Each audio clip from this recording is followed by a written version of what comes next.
Now you might be having some doubts like should you buy this motorcycle or go for Dominar or Duke? What's up YouTube, welcome back to another video on this channel, and today we have the brand new Honda CB300R, the latest BS6 edition Indian made CB300R. So almost a year back I rode the CKD unit of CB300R, which was the BS4 version, which was got to India by parts and assembled here, and I really got good response for that video, and I'm really happy for that many of you owners liked that video, and many of the people who wanted to buy the motorcycle actually got benefited with that video. That's why I was on my toes to get this motorcycle, and today we got this motorcycle. So that bike, the CB300R previous version, was one of the best and the finest single cylinder motorcycle that I've ever ridden. So let's see if this motorcycle has impressed me like that. So there are not much visible changes on this motorcycle compared to the previous one. So if you look at the front section, the headlight is all same, the forks are same, the tire profile, the brakes, everything looks so same from the previous version, but there are subtle differences. You look at the suspension, the previous was a Showa unit, the current one doesn't have a branding on that. I don't know which company it is coming from. And the tires are now MRF. Previously it used to be Michelin Pilot Street Radial. The brakes are like the same setup, and coming onto this side, this is one thing which I liked. It you look at that shining pipe, it looks very neat and clean, and the exhaust is basically a difference. That's what makes this motorcycle to be a BS6 motorcycle. So there is no catalytic converter down there, that heavy unit over there, that's not there. Instead, this exhaust will carry the entire thing, so everything is inside this exhaust, and this exhaust actually looks good compared to the previous version, but it sounds way different. It sounds like a Duke 200 while idling, and when it goes to the higher revs, it almost feels like the previous version of CB300. And we have the same 286cc liquid cooled single cylinder engine that we used to see with the CB300, so it's all same in that manner. Looking from this angle, we'll be able to see a big sari guard over there. I think that sari guard is borrowed from the Heine CB350. That's one among the first things which I want to throw it off from that bike, but other than that, the bike looks stunning. Actually, this is a very small bike. It weighs less, the wheelbase feels shorter, and it's a very small bike. Riding experience is almost like riding a cycle. It's very easy to maneuver, it's very easy to ride. Basically the same character that we have seen with the previous version of the CB300. When we get on the bike, it's not that tall bike. What I can see is that the bike actually feels a little shorter. You see that with this reach, the bike ends over here, and with this reach, the bike ends over there as well. So the bike is entirely there in our one arm distance, not even one arm distance. It just cuts off even shorter than that, and the looks from this side is nice. It looks premium, and there are minor differences from the switch gears that we have seen from the previous version. So here we have the pass switch, the high beam and the low beam. So it used to be here, and the horn and the indicator is here. So this is all same because this horn and the indicator setup is altogether different from the normal motorcycles that we see. Probably when Honda made this motorcycle locally, they would have changed it, but no, they didn't mind to change that. And here we will get the integrated kill switch. That's all pretty simple. And coming onto the dial, the same dash that you have seen. What we see over here is the large tachometer, the speedometer, the fuel level indicator, the time, the odometer, 2 trip meters, the gear position indicator, and when we press this button, average speed, average fuel consumption, and stuff like that. So pretty basic details. We don't have a side stand indicator there, but we have a side stand cutoff. What it always amazed me to have the CB300 is that it's much lighter to ride. By the way, the illumination of the headlight is still not that great. Honestly, I have to say that the low beam is not working that great. The high beam is kind of okay. The high beam can be considered as a low beam. The low beam has to be worked out a little better. So let's hear the exhaust sound. It almost feels like that earlier version of the Duke 200.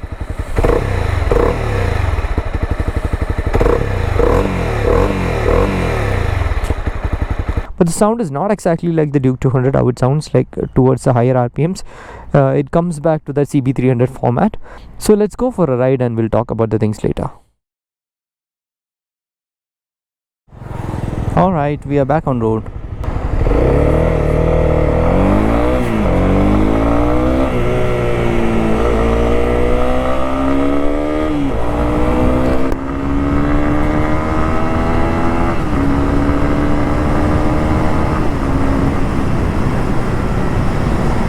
So you might have seen we have a taller gear ratio. So each gear you'll feel like you're sweetly enjoying that RPM and getting onto the higher revs. So this motorcycle is actually tuned for that mid performance and the redline performance. The low end torque is fine. I'm kind of happy with it. Nothing to boast of, but adequate for a city use and all. So this is the same engine that you have seen with the previous vehicle. Quite an enthusiastic engine. So to talk about the other things on this motorcycle, so let's talk about suspension first. The suspension setup on this motorcycle is moderately soft. It's not too soft like a waving suspension in the corners, but kind of soft, very nice to handle inside city as well as to take corners. And when it comes to the brakes, the braking capacity on this motorcycle is like adequate.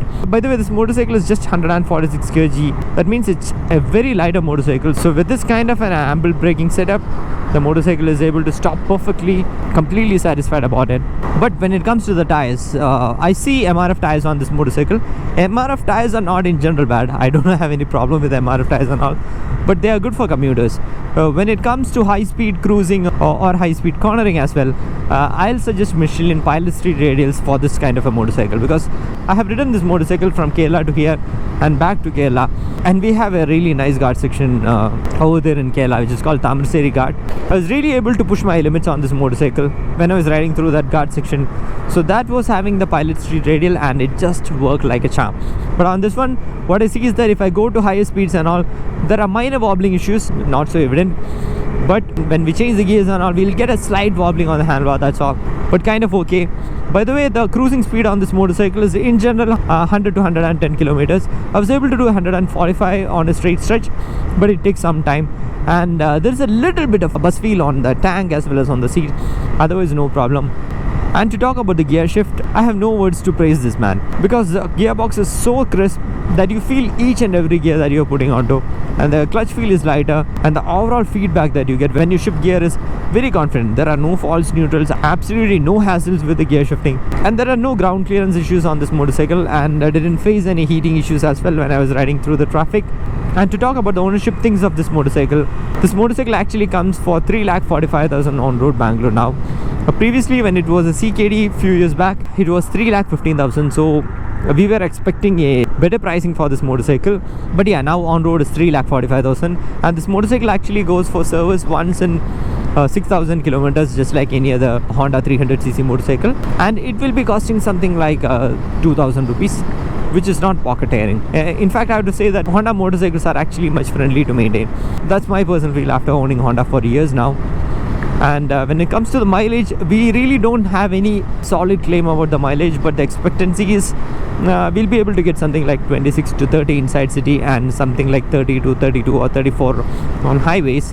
The fuel economy mainly depends on how you ride the motorcycle. So if you're someone who is like me and wanted to blast off on the highways, then probably you'll be getting something like 30. But if you're someone who is riding at a speed of like 90 or 100 and all, then probably you'll be getting something like 35 or even better. So let's see, is this a motorcycle you want to buy? So in my opinion, if you want a very lighter motorcycle for your use, definitely this one is for you. Say you're someone who is upgrading from a scooter, or if you're not confident on riding a heavy motorcycle which is slightly powerful, I don't say enormously powerful. This is much powerful than the 150cc motorcycle, but not as powerful as a Duke or a Dominar 400. So if you want a motorcycle which is lighter and slightly powerful and easy to ride, that is the most thing, and easy to ride and has a great build quality and that reliability from Honda, this motorcycle is for you. And again, if you want to tour on this motorcycle, that is also kind of fine, because I've done touring on this motorcycle with the previous version. It's very nice. What you just need is a taller windscreen and you are good to go for long distance touring. Yes, of course, riding with pillion will be a little difficult because the pillion seat is not that wide. If you can arrange a back rack setup or something like that, if pillion can grab comfortably, then the pillion will be comfortable for long distance touring. Otherwise, it is slightly difficult to sit longer on this kind of a motorcycle, which actually pulls a little scarier when you open the throttle, that's all. And now you might be having some doubts like should you buy this motorcycle or go for Dominar or Duke? So I have to pull the Duke out of this competition, because the Duke feels much premium because it has more engine capacity and it is more faster. So let's pull out that motorcycle. Basically the Dominar and the Duke shares the same engine, but the Duke is faster. So let's take that out. So comparing this with the Dominar, what I'll say is that if you're just looking for a value for money and a motorcycle actually comes to your hands with lesser on-road price, definitely Dominar is a good motorcycle. But the difference between the Dominar and this one is the rideability, how you ride the motorcycle. As I mentioned, the same trip from Kerala to Bangalore and the return trip I've done on Dominar as well as this motorcycle. I feel much comfortable on this motorcycle. I'll take less brakes on this motorcycle. This doesn't require so much of energy to ride. I'm not actually supporting Honda blindly for the motorcycle. I actually accept the fact that this is slightly expensive, and I really don't know why it is. Honda, if you're hearing this, please reduce the price of this motorcycle, because it's a beautiful motorcycle. Probably Honda wanted to keep that exclusivity with the motorcycle, that's why kept their prices a little higher. Otherwise, a beautiful motorcycle to own. So if I have to compare this motorcycle with the previous one, what I can say is that if I have to rate the quality of the previous version as 10 by 10, this I'll tell that 8 by 10 or something. And compared to the previous version, the vibrations are a little evident on the tank and on the seat, otherwise no problem. So finally, if I have to buy this motorcycle, what all modifications I have to do? Personally, I don't really see any modifications to do on this motorcycle, except I might go for a taller windscreen, which helps me for high speed cruising. Otherwise, I'm good to go with this motorcycle in stock.